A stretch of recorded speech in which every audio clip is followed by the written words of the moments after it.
Tēnā koutou katoa. Ko CCREATE te maunga, ko Aaron te awa, no Worthing, England ahau. Ko Vanessa Burholt o Ness, tako ingoa. Hei aharangi kaitiaki ko mātua ahau. No reira, tēnā koutou, tēnā tātou katoa. I told you then that Sisbury, a Neolithic hill fort in the south of England, is my mountain. Arun is my river. I'm originally from England, but most of my academic working life was in Wales, and I came to New Zealand 4 years ago. So I'm going to talk to you about research development groups, which are a particular type of working group in CCREATE-AGE. We have, in the first year, 3 lots of $10,000 to support research development groups. And these are responding to some of the priorities that have been identified from our listening event in the communities.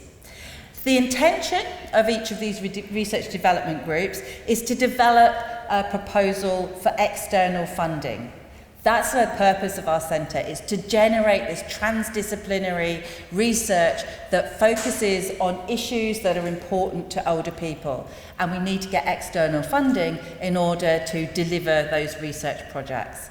Each project is intended to have an impact on the lives of older people, a positive impact on our society. And by generating projects that respond to those needs and aspirations of older people, we believe we can really deliver real change that older people have identified for themselves. So as a result of the award, each research development group is expected to apply for at least one substantial research grant at the end of the period that they're funded for. I'm going to talk briefly about the membership and what each group is likely to do, but I really want to illustrate what a research development group can do from some of the work that we've got going on. We've already heard from Nairi about the Flourishing in Aged Care group, but I want to provide some other examples because it's a bit, what's the word? Not ephemeral, that's paper, something like that. When we're going to do calls for research development groups based on the priorities that we've heard from our listening events, we will ask the membership of each research development group to comprise at least 2 researchers from the University of Auckland. They should have a chair, which can be anyone. It can be a community group person, it can be an older person, but they're responsible for convening those groups, for reporting progress back to us, because we want to make sure that these groups are actually doing what they've said they're doing for the money that we've given out, and communicating with Tamika. They need to be transdisciplinary, which means they need to cover more than one academic discipline. So, for example, that might be including creative arts, say dance, alongside someone from Faculty of Medicine and Health. It could be any transdisciplinary approach. It could be sports alongside engineering, or who else could we have? We could have acoustics and engineering alongside neuroscientists. It needs to involve older people. As the name of our centre says, and our mission points out, everything is about doing research with older people. And it needs to involve collaborators from at least one other sector. If you remember back to Joe's quadruple helix of collaboration, so those other sectors need to be represented on the group too. So that's public and private sector, or community groups might be useful partners.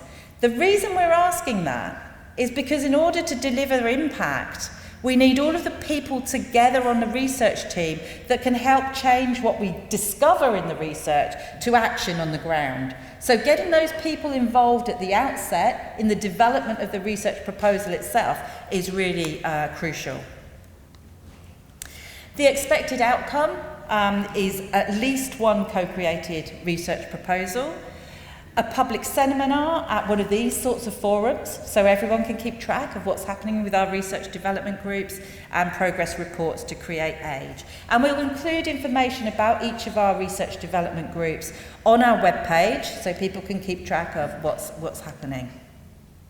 From us, you can expect to receive support And that includes an introduction to the research cycle.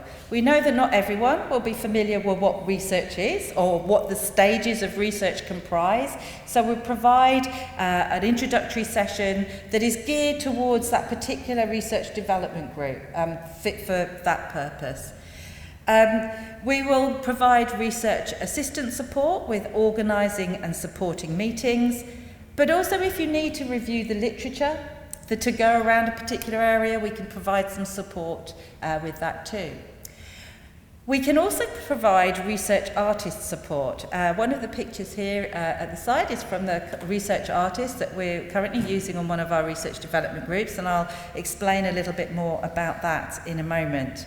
But also, as you near the end of that process of developing a research proposal in a co-created way, you can also receive advice on that proposal content from some of the senior advisors within CCREATE-AGE, whoever may be most appropriate out of our senior management team and directorate. So I thought it would be useful to talk about how research development groups end up, first of all, in funded pieces of research. So this particular research development group actually started when I was in the UK, and it's travelled across to the other side of the world. So back in the UK, I was involved leading a research development group about dementia and continence. I was met Betty George, who's here on this cover of the Journal for Clinical Nursing. This is Betty George over here. She's a Welsh BBC broadcaster, and she was married to David Parry-Jones. David Parry-Jones was a sports commentator.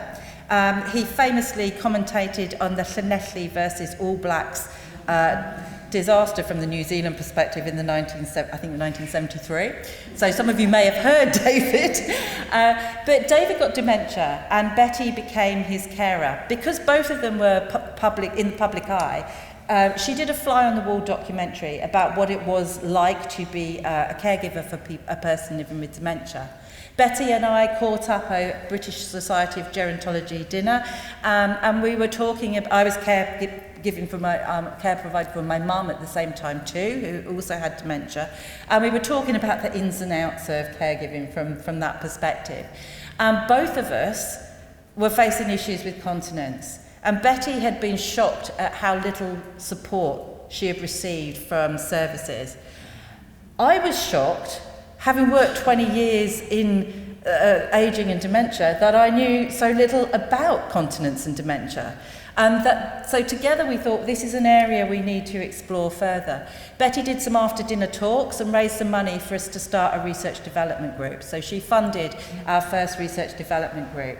And that comprised of a review to see what actually had been done on continence and dementia.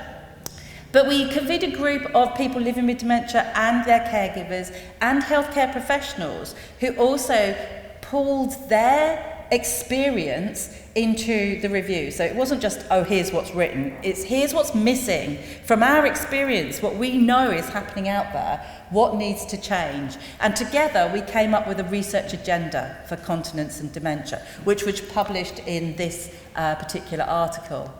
Once I arrived in New Zealand, I used that research agenda that came from people living with dementia and caregivers and healthcare professionals to draw upon to write a Health Research Council proposal for research, which has now been funded.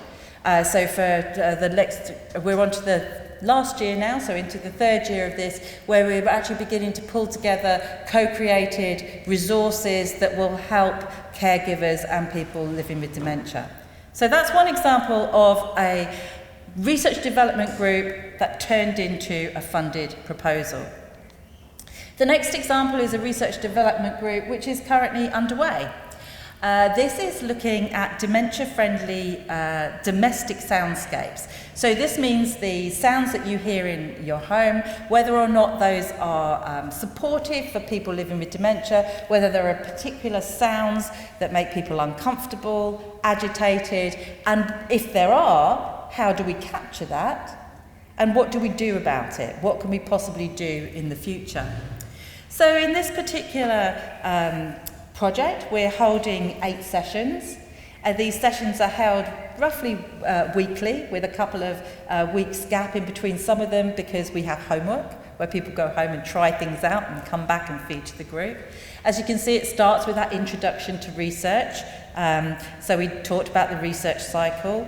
Then we did importance of sounds in our lives, and we're drawing on creative methods instead of traditional methods such as interview or survey. In this instance, we have people drawing around their hands, and with each finger we talked about the sounds people hear at home, the sounds they hear in their community, sounds associated with with childhood, and sounds associated with a holiday, and the last one was the sounds they could hear now. And each of them talked about the emotions that were associated with those sounds. Those, by the next meeting, had been converted into mini haiku, which we played back with the sound effects that accompanied those. There's a different way of exploring experiences of people in a creative way that doesn't depend on methods that might disadvantage some people from participating. And you can see we're going through trying out how we capture those sounds at home. So people have done sound walks at home by taking tape recorders through and used other methods. At the end of this, we will deliver a research proposal. Now, the picture of the chap on the right there is our research artist.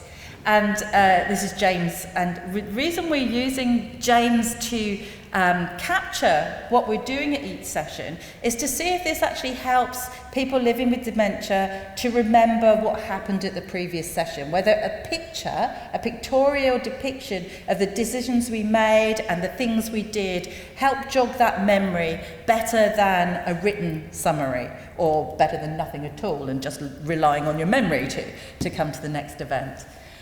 So these are a couple of, the first one here is about when we were talking about sounds that provoke particular emotional responses, and how these differ between us, each of us. So you can see the helicopter there on the left-hand side.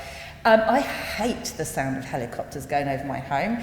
I think if I wasn't able to communicate that to someone, that would make me really angry. Yeah, we live quite near East Coast Road on the North Shore, and it's really annoying. Surprisingly, to me, the helicopter was a sound of comfort and security for the people that we were working with. They felt they liked knowing that the police were out there, keeping an eye on their backyard and their front garden and their property. So it's helped us explore those differences between people's own perceptions. You know, we each have a set of sounds that have an emotional meaning to us, and they differ. So we started exploring how do we think about tailored soundscapes. Anyway, enough of that. The reason, as I said, we've got the research artist along is to try and keep people on board, and that's why we're offering a research artist for some of our research development groups. And the very last example, I'm afraid again, is one from Wales rather than here. This is because I wanted to demonstrate how, having done a research development group and having got some funding, that we don't just abandon people, that we continue to co-create research. So this particular project was exploring health and well-being in a remote rural area of North Wales, down on the Llyn Peninsula. If any of you are familiar with North Wales, there's a huge list there of all of the volunteers that were involved. These were the older people who were actively involved in selecting methods for the study, not only selecting methods though, actually using those methods themselves and going out into the community and doing the work, doing the interviews, holding focus groups, analysing data. And here's a couple of pictures of two pairs of people holding focus groups and capturing the experiences of other older people in the community. What's really important, I feel, in involving people at this point throughout that research process is actually, I think, when you have experienced a particular issue, you can be far more articulate and convincing in changing people's hearts and minds at the end of that research. So we, as academics on the team, there were 2 of us who were academics, didn't present the findings at conferences or at public arenas. The older volunteers that had been actively engaged in that research did that themselves. They wanted to do this. This wasn't something we thought we would be doing at the outset, but by the end of it, the people who had undertaken the research felt that they had such a trust from the people they'd worked with and a responsibility to deliver change that they held a day conference for all of the local government and the local healthcare practitioners. At the time we did this, it was quite early on in developing co-creation and participatory action research anyway as a sort of movement. They were actually went over to Brussels to meet the European government to show what co-creation can do. They went to an Involving People annual conference. There's a movement of involving people in the UK. They went to the Gerontological Society of America, funded by Brussels, to go over and demonstrate what's happening in Europe. But the biggest one, I don't mean big in terms of like it was a massive international audience, but they went to the local British Geriatric Society meeting and they confronted the consultants there with what the daily experience of living on the Llyn Peninsula was like, and the expectations that they had to get up at 7 in the morning to get public transport for at least 2.5 hours to the local hospital to get the early morning appointment was not practical for people who are ill in the first place, even having to make that journey. If I'd made that argument, I doubt there would be, people going, oh yeah, okay, we know all this. But there were older people making this argument to the geriatricians, and those geriatricians made a commitment to come and deliver services down on the Llyn Peninsula, to have at least one session down there where people didn't have to travel up to Ysbyty Gwynedd or Ysbyty Conway. So I think, for me, that demonstrated the power of involving people. It's an emancipatory approach where you shift the power back to people who the research is going to impact on, and they can continue to use that evidence and continue in any way they wish to make change to society. So really that sort of goes from the inception of an idea right through to delivering the impact, and that's what we want to do with our research development groups in CCREATE-AGE.